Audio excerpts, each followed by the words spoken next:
Hey, how are you? I hope you are doing super well. Tonight, I thought we could go over some Argentine slang. For those of you who don't know, I lived in Argentina for some time, and I actually started my channel while I was in Argentina. So I miss it a lot, and the Argentine accent is so beautiful. So I thought that I could read some words in Spanish with an Argentine accent and tell you what they mean, and maybe, share some fun phrases with you in the meantime. A quick note before we get started. If you are not already aware, Argentine Spanish, for one, it uses vos, voseo, so you may hear me conjugate the informal you, or just you in general, since there's really no formal you in Argentine Spanish, in a slightly different way than, say, what you would learn in school if you were learning a Mexican kind of grammar and vocabulary, or Spanish grammar and vocabulary, or neutral grammar and vocabulary, which is something like a neutral Spanish is used to subtitle and dub a lot of shows, and it does not exist. It's not very helpful for anyone, really. So just wanted to mention that, just in case you're studying Spanish and looking to learn some new things. And the second thing is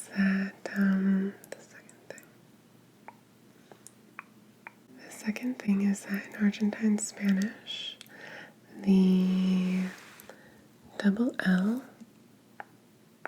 and Y are pronounced more like je than like ya. So if you normally in many countries say yo me llamo, I am called, right? In Argentina, it would be yo me llamo. So it's a different sound. So you may hear that too. Okay, so let's get into it.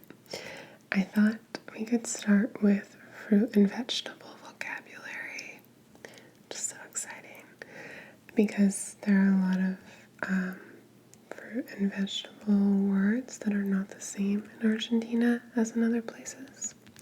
A lot of Argentine slang also has an Italian influence, because there were such high numbers of Italian immigrants for a long period of time. I don't know that that's true for these produce words, but it certainly is true for the the phrases that we will hit later. The idiomatic phrases in particular tend to be Italian influenced pretty heavily. So, as for fruit and vegetables, instead of la fresa, which is strawberry, la fresa, in Argentina you say la frutilla, strawberry. So, F-R-U-T-I-L-L-A.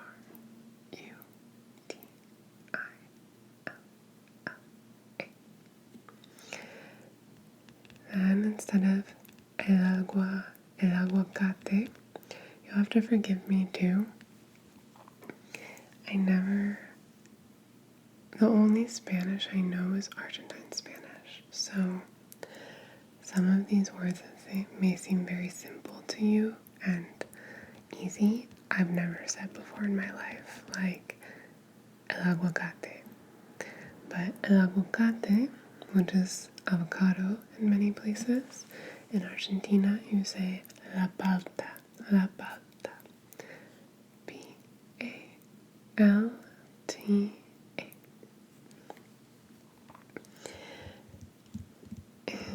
places for pineapple, you say la piña, la piña. But in Argentina, you say el ananá, el ananá.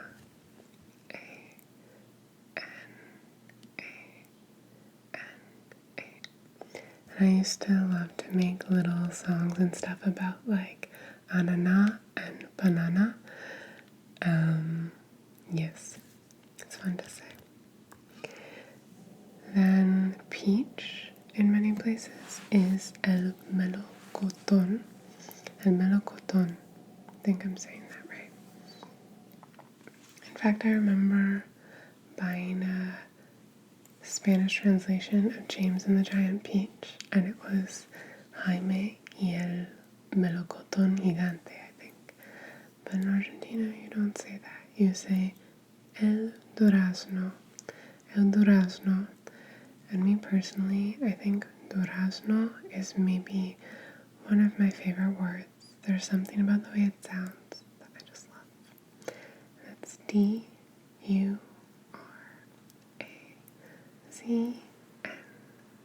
Durazno. El durazno.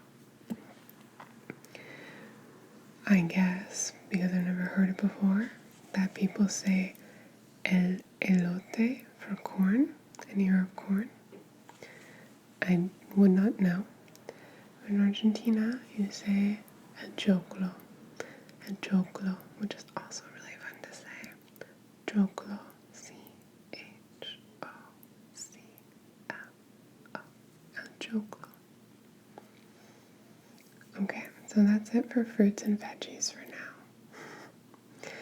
Then, just because they're fun, I thought that I would move to some idiomatic phrases. They're fun to hear transliterated, and then after that I'll give you some more practical tidbits like filler words or ways to say cool or ways to talk about money. But for now, the phrases, I need some water, hang on. So I'll give these first few in the infinitive, and then we can have a little fun conjugating. So you can say estar al horno con papas. You can add at the end. Estar al horno con papas. So basically to be, transliterated, to be in the oven con papas is like with fries, with potatoes. Estar al horno con papas. And what it means is to be in trouble, to be in a pickle, if you will. And I believe this must come from the Italian phrase, siamo nel forno. We're in the oven, siamo nel forno. So say like, yo estoy al horno. Estás al horno con papas. Y ella también, ella está con vos en el horno con papas. Estamos en el horno con papas, right? Next we have tener mala leche. Tener mala leche, which literally means to have, tener, mala, bad, leche, milk, to have bad milk. But it just means to have bad luck. So, yo tengo mala leche hoy. Él siempre está tipo, no sé qué está pasando con él, pero tiene mala leche. Tiene mala leche, no merece. Just kidding. Mala leche, tener mala leche. You can also say ser mala leche. So instead of tener, you're switching the verb to ser, to be. So literally means to be bad milk, but this is much different, and it's a pretty serious insult, I would say. You know, you're not insulting anyone's mother, so there's that kindness to it. But I think a lot of Argentines, and I hope people in general, pride themselves on being buena onda, like good wave, buena onda, which is just like good vibes, generally kind, putting forth positive energy, right? And this is the opposite of that. So if you say ser mala leche, which again is the infinitive, it means to be bad milk, literally, which figuratively means to be mean-spirited. So like if you saw someone key someone's car, for example, es mala leche. If you saw someone like trip someone, but not in a joking way, que mala leche, you know, things like that. So to be mean-spirited, to be mean, to be spiteful, I think sometimes, yeah. And to balance it out from there, I'm going to go positive again with tomarlo con soda. The most popular way to conjugate this, if I'm not mistaken, is the imperative. So the imperative is like you do something, right? So it would be tomátelo con soda. Like take it with soda. You take it with soda. Tomar is technically take, but Argentines use it they use it to say drink. You can also say beber, but it's less common, I feel. I think it's more common to say tomar. Like, vamos a salir a tomar un par de tragos. We're gonna go out and have a few cocktails. So anyway, to take it with soda is to like take a drink with soda. It's like adding soda, adding sparkling water. I can't think of the English word because I got soda, or like gas. You just say like add gas. Do you want it with gas? Anyway, just like adding a mixer to your drink, essentially. That's what it means. Literally, not literally. Literally, it means drink it with soda or take it with soda. But its actual meaning, its figurative meaning, is like take it easy, man. Like chill out. You know, like you don't need straight alcohol. If we want to extend the metaphor, you know, like dilute your drink, take it easy. Tomátelo con soda. I assume you can conjugate it in other ways, like lo va a tomar con soda and things like that, but I've never heard it like that. I've only ever heard tomátelo con soda. So it might be like more of a fixed phrase. Not sure. Then we'll do quemar la cabeza. Quemar la cabeza is literally like burns the head, sort of, or burns the mind. It just means blows my mind, or blows your mind. Like, me quema la cabeza. Yeah, I think it's reflexive. Maybe it's quemarse. Quema la cabeza. Me quema la cabeza. I think that's how you would say it. Then some kind of exclamatory things we can say. Like, que quilombo, que bajón. The words are useful. So, quilombo is heavily influenced by Italian. Quilombo. Spell it Quilombo.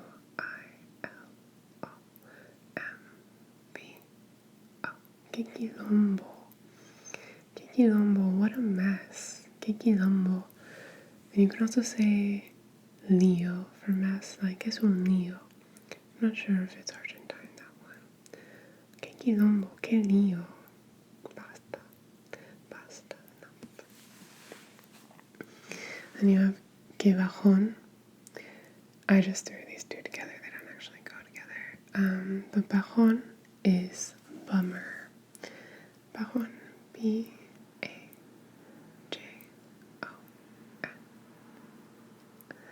B-A-J.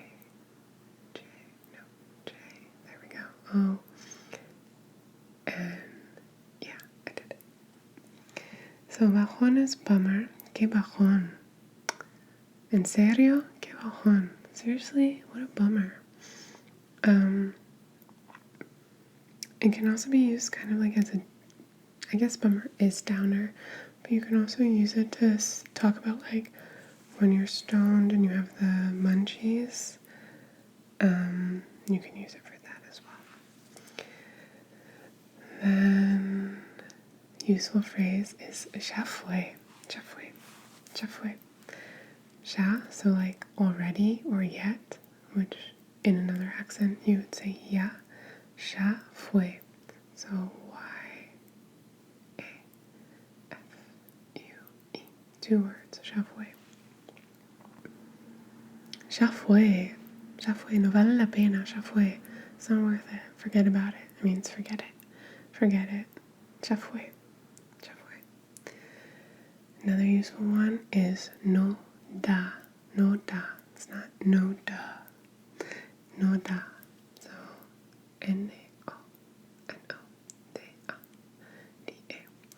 So literally it's like it doesn't give, but it kind of means like that doesn't fly, not gonna happen.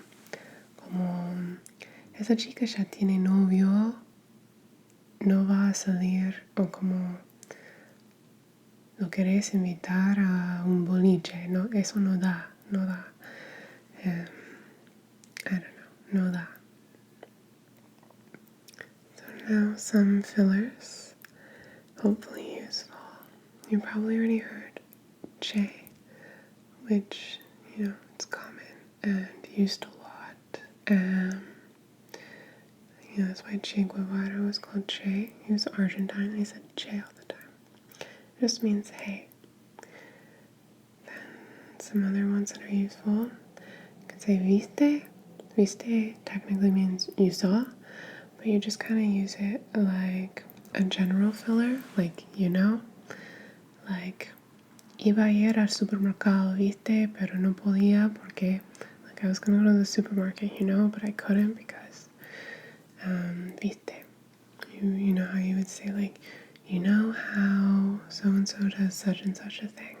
It's like, viste como esa chica, blah, blah, blah. Viste como mi madre siempre me llama y blah, blah, blah. Viste? So it's like, you know, it's a filler. You don't have to answer it. Then mira vos means like, look at you, with the imperative. So like, you look at you, mira vos.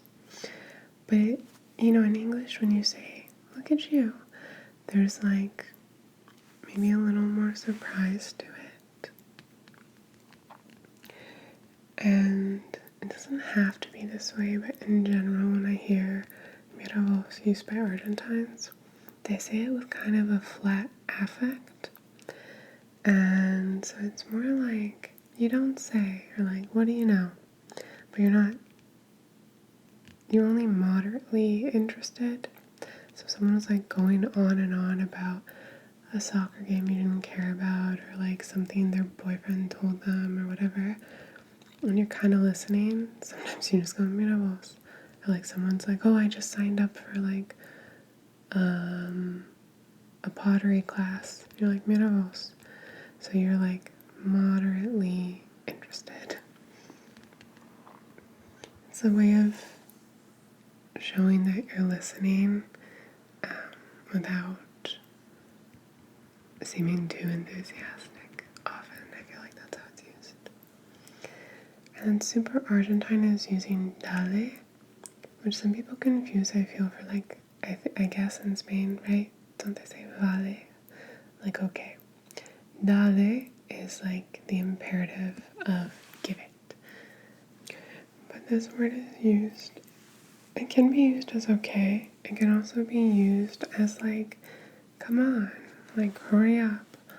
Or it can be used like sure. So you could be like, ya estamos tarde, dale, vamos. Like, we're already late, come on, hurry up. Or like, you could say, y ella me dijo que no me quería más, dale. I don't know why I would use that example. just being like, sure. You're like, please lend me $5. And your friend's like, no, I don't want to. And you're like, dale. It's like, come on, man. Dale. Alright. Then words for people. This is not comprehensive in any way. But some words that get used a lot for people. There's boludo or boluda for a woman, which can mean, it's basically like dude, but it depends on your tone. So if you said like boludo, it can be mildly insulting. Like if someone hit your car lightly or something, like you can easily call them a boludo. And then a step up from that would be like pelotudo, Pelotudo.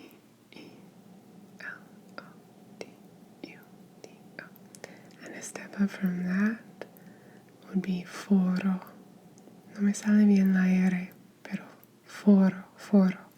¿Qué foro qué es? ¿Qué foros que son? That's like insulting.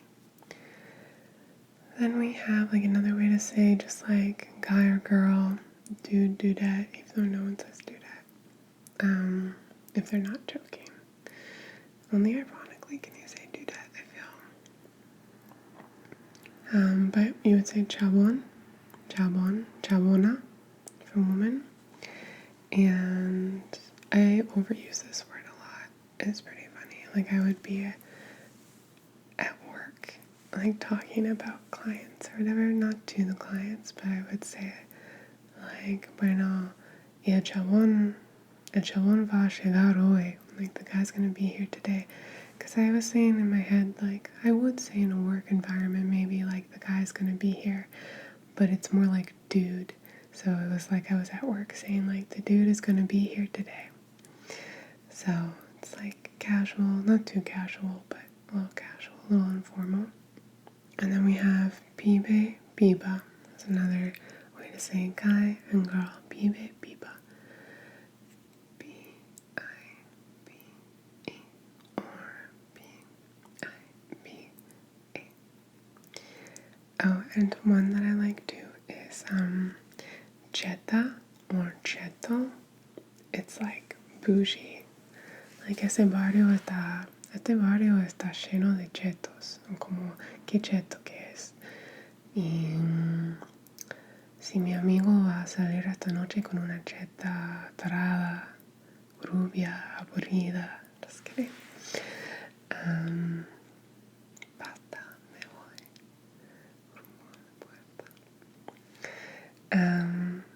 Speaking of those lyrics, they also call clubs boliches.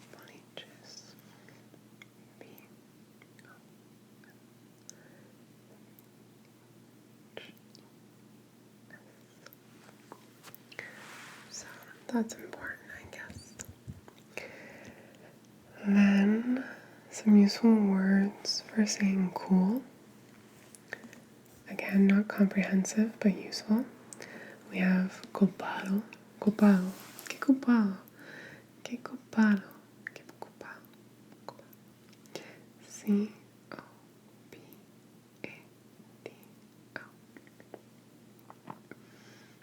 I don't know if this is actually what it means, but at the film festival one year, they had this promo that said like copado, and it had all these champagne flutes in a pyramid, and then they poured a drink and it like filled all the glasses running down. And so I don't know if this is actually what it means, but I think of that image a lot, and I think of it as like cupped, even though that doesn't make sense. Cupped. Una copa de vino, yeah, a glass of wine, copado, like cupped, glassed, perhaps. Not sure. I've never heard it in any other context other than like, wow, cool. Then another word is bárbaro. Me cuesta leer. Bárbaro. Qué bárbaro. So B-A-R-B-A-R-O.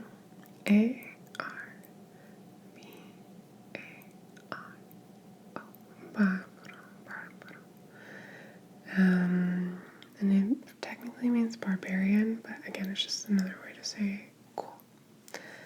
And then another fun one is zarpado. Zarpado. Z-A-R-P-A-D-O.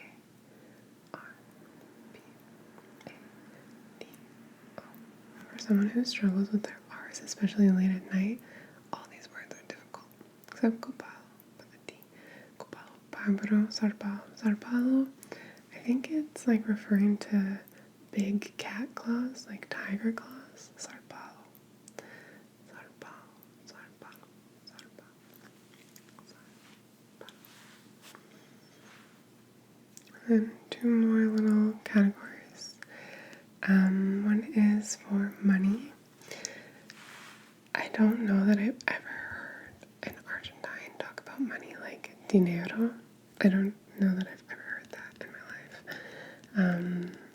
In Argentina, you'd say plata, which is technically silver, but it's used just to talk about money. It's not the name of the currency. The currency is the peso. Like many places, the peso. But you just talk about plata. Like, no tengo plata, necesito plata, ¿dónde está la plata? La plata. Plata. Plata. P. And then a slangier way to talk about money, you could say like mango, like mango. I think there are others, but I might be forgetting them. But you'd say like, there are other words for large amounts of money that I'm forgetting. Un mango. ¿Me prestas un mango, por favor? I think you can say it like that. No tengo ni un mango. Yeah. Mango. And then the final little category I'll close out with are these two adverbs that I like very much. One is, it means very much, and that's re, R-E. Es re zarpado, boludo. Re. Es re simpático ese chabón y me cae súper bien. Y vamos a salir la semana que viene. Tipo, re. Me encanta la palabra re. Lo uso todo el tiempo y es re útil, ¿ves? Bueno. And then the last one is posta, which means really. La posta can also mean the truth. It can also mean like the best, like the real deal. Like, ese chabón o esa chabona es la posta. Esta banda es la posta. Me encanta la música que tocan. I don't know. You could say posta. Es posta. Blah, blah, blah. It's really whatever. You're like, truly, it is this way. Truly. It's like, yeah. It's like really in the sense of truly. Like, she is truly terrible. Ella es terrible, posta. Y bueno, I think it's also very useful. Saying la posta. And you could say es lo más. Es la posta. Yeah. So that's all I have for you tonight. I hope you enjoyed this or found it relaxing. You either learned something or you're asleep. Could be both. I'm holding my arm, which is why my hand looks like this. Giving myself half a hug.